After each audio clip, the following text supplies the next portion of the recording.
Assalamualaikum warahmatullahi wabarakatuh. Perkenalkan, nama saya Chandra Eka Dewi Safitri, nomor NIM 030204200025, nomor absen 25. Di sini saya akan menjelaskan materi saya tentang pengertian munasabah, macam-macam munasabah, dan sebab munculnya aliran munasabah. Pengertian munasabah. Kata munasabah secara bahasa menurut Mana Khalil Al-Khattan ialah al-mukhabbara, artinya kedekatan.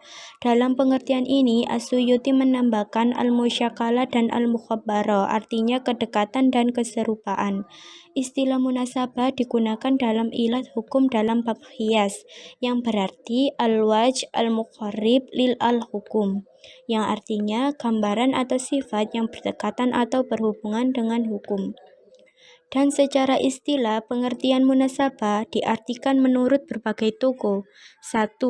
Menurut Az-Zakarshi, munasabah adalah suatu hal yang dapat dipahami tatkala dihadapkan kepada akal, maka akal itu pasti menerimanya.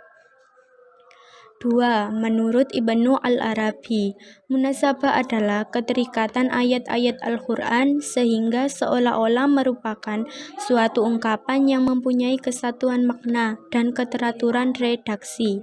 Munasabah merupakan ilmu yang sangat agung. 3. Menurut Mana Khalil Khattan, munasabah adalah sisi keterikatan antara beberapa ungkapan dalam suatu ayat, atau antar ayat pada beberapa ayat, atau antar surat di dalam Al-Quran. Macam-macam munasabah. Munasabah dapat dilihat dari segi sifatnya dan dapat dilihat dari segi materinya. Munasabah dapat dilihat dari segi sifatnya terbagi menjadi dua, yaitu persesuaian yang nyata dan persesuaian yang tidak nyata.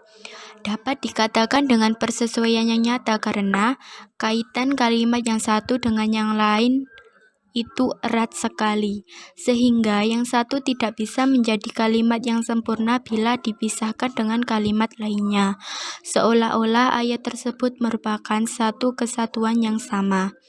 Dan dapat dikatakan dengan persesuaian yang tidak nyata karena ayat yang satu dengan ayat yang lain tidak tampak adanya hubungan antara keduanya.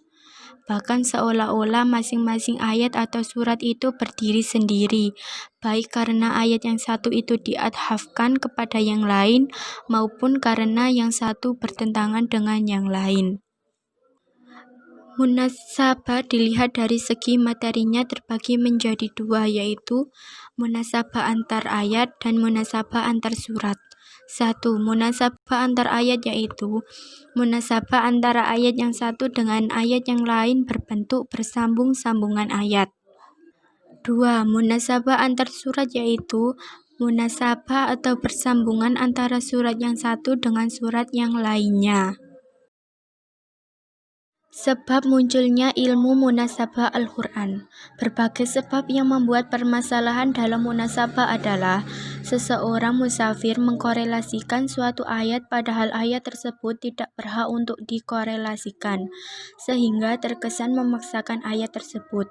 Hal ini tampaknya wajar karena pengetahuan tentang hal ini sangatlah rumit dan membutuhkan kecermatan dan kejelian para musafir.